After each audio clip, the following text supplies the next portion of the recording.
Hey everybody, welcome to the Fantasy Football Start Sit edition for running backs NFL Week 11. I can't believe we're already into the Week 11 of the season. It's time to win these games and shore up the rosters to get into the playoffs and get a good position and good seating in those playoffs.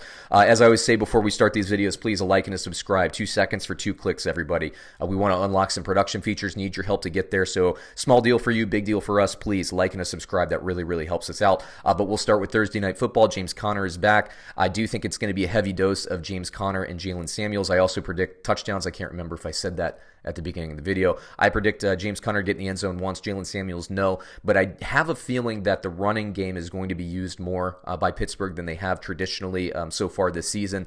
Cleveland's running defense is something that a lot of teams are attacking. The NFL is a copycat league.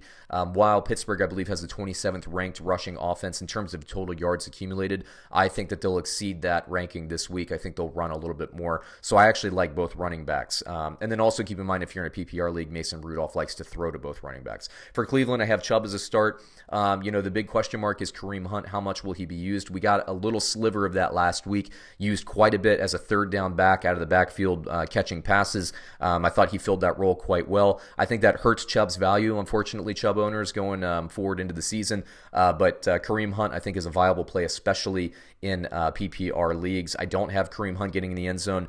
Chubb, I actually don't have Chubb getting in the end zone either. It's going to be a close one. Atlanta, Devontae Freeman looks doubtful. I don't think he'll be in the game. I believe that's Brian Hill, and I do think that he has enough yardage to accumulate. I don't know if he gets in the end zone. I have him projected at about a half a touchdown, so that's 50-50. For Carolina, is anybody in the world going to tell you not to start Christian McCaffrey? I haven't made a huge projection, again, leading all running backs this week against Atlanta. I have him getting in the end zone at least 2 times this week. Buffalo against Miami. Don't love Gore. Don't love Singletary. Singletary might get in the end zone. I do not think that Gore does.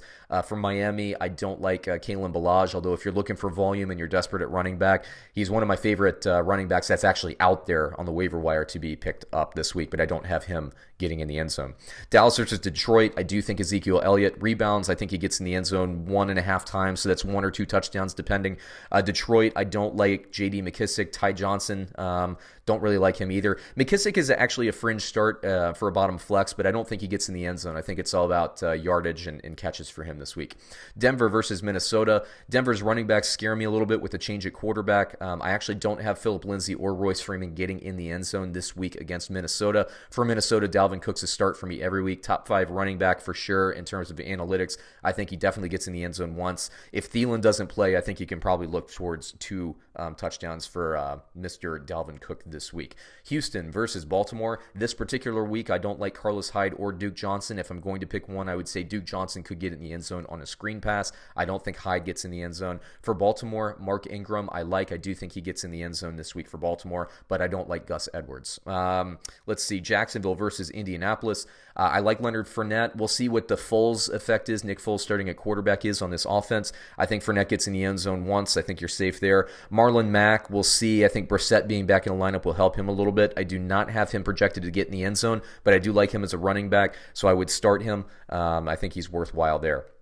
New Orleans versus Tampa Bay. Alvin Kamara will rebound. I think he'll get in the end zone this week. I don't like Latavius Murray at all. Don't have him getting in the end zone. For Tampa Bay, I like Ronald Jones as a start. I think he could potentially get in the end zone, but I have him at a projected about a half touchdown, so that's 50-50, and I do not like Peyton Barber at all. New York Jets versus Washington. Le'Veon Bell, assuming he plays, I think he gets in the end zone. I don't think he'll have a ton of yards, ton of catches, but I do think he'll push it into the end zone this week. For Washington, we have to see what's going to happen with Adrian Peterson, Darius Geis, Chris Thompson, all those guys, but I tend to think Darius Geis will be the better of the running backs. I don't have any of them getting into the end zone, but if I had to pick one, it would be Darius Geis, and that's kind of a risk here, so we'll see how that goes. Arizona versus San Francisco. At this point, David Johnson's a weekly risk. He's been injured. He actually kind of got put on the bench last week, if you believe what Coach Kingsbury said there. I don't know if they were protecting him a little bit for injury, or if he literally was benched for Kenyon Drake. If so, that's a big deal. But I do have the running back here projected fairly well. Arizona is going to have tough sledding across the board against San Francisco. They had some success last time. I wouldn't expect them to duplicate that success, but I do think the running back will have value nonetheless. So let's see. So that would be David Johnson. I do think that he would get in the end zone, but then the question becomes, is it Johnson? Is it Edmonds if he plays? Is it Kenyon Drake? Just pay attention there. Let's basically look for more feedback before the start of Sunday to see who's actually going to get the lion's share of snaps in Arizona. For San Francisco, I like Tevin Coleman this week to get in the end zone. I don't like Breida. I don't like Mostert this week for those guys, but I do have Tevin Coleman getting in the end zone. Let's see. We have Cincinnati versus Oakland. I don't like any of Cincinnati's running backs. I know Mixon had a nice game last week in like a 30-point loss. Oddly enough, his best game of the season on the ground. I don't see him reproducing that this week against Oakland. Oakland, on the other hand, I like Josh Jacobs. I know he's questionable, but he's been questionable for like the last month. I think he'll have a nice game. He'll get in the end zone once, possibly even twice. New England versus Philadelphia. Sony Michel, I'm a little bit lower on. I think James White is more likely to get in the end zone this week, so I have him projected at about 0.6 touchdowns this week, so more likely than not to score. For Philadelphia, I don't like Jordan Howard. If you're going to start one of these guys, I would say it's Miles Sanders. I think Philadelphia needs Miles Sanders to have a good game for Philadelphia to have a chance to win this game. And Philadelphia does. This is actually a pretty big game for both teams when you think about playoff ramifications. Philadelphia needs to stay in that NFC mix, and New England needs to basically stay in control of that home field advantage. So this is actually a pretty big game. Once again, Miles Sanders, I don't have him projected well, but I would say I would overrule the computer projections here. I like Miles Sanders this week because I think he'll get enough screen passes, and that's specific to PPR leagues. Chicago versus the LA Rams. Don't love David Montgomery. I think he's a top 20 running back this week, but you could probably do better in flex in terms of wide receivers. If you play in a league where you have to start two running backs, then I think he's worth a play. Todd Gurley, I don't like his projection, and I'm just going to be honest about this. I've run out of patience for the Rams. Devoting snaps to Todd Gurley. Whatever it is, they've just gone completely away, and they like to have Goff through for 40 times is what it is. They're spelling Gurley with Malcolm Brown. That's not the recipe that took this team to the Super Bowl and had them go to the playoffs the last couple of years, but I'm not in charge of the team, so what can you say about that? I do think that both of these defenses play well, so I think all running backs will have tough sledding. I actually don't have any projected to get in the end zone. The most likely would be Gurley and Montgomery, obviously, and I would say Montgomery is probably a little bit more likely to get in the end zone in my book than Gurley is this week. Kansas City versus the Chargers. At this point, you start Damian Williams.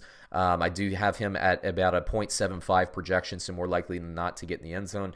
Melvin Gordon I have as the number 2 running back in terms of statistical or computer projections for the running back position. I like him this week. I think he'll get a lot of catches. I think he'll get into the end zone once, maybe even twice. And I actually like Eckler, although I don't have him get in the end zone. I do think he'll get you enough catches and enough rushing yards and receiving yards to make it worthwhile. Plus, I think Kansas City is going to come out here coming off a loss. I think they have 4 losses now. They need a win. They can't keep losing games here.